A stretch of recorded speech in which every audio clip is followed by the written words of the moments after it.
搁在两江特别要开学啊，高雄市五福国中今仔日进行校园的大消毒，同时间也有演练这个防疫假帮是要安怎使用。另外，还未注预防车加注预防车还未满14天的老师，这两天啊，拢已经有安排公费快筛啊。 对大门口一直到教室外口内底，拢爱全药啊。搁有2天就开学，五福国中为着天9日全校大消毒。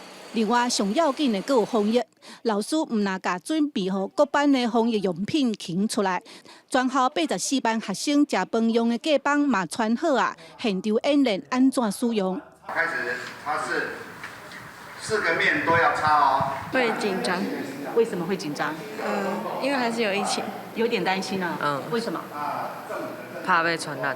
已经3、4个月无转来学校上课，学生足期待，嘛会紧张，拢希望会当赶紧注着有风车。目前全高雄老师注射率有9成，五福国中200多位教职员无注射的无到5%。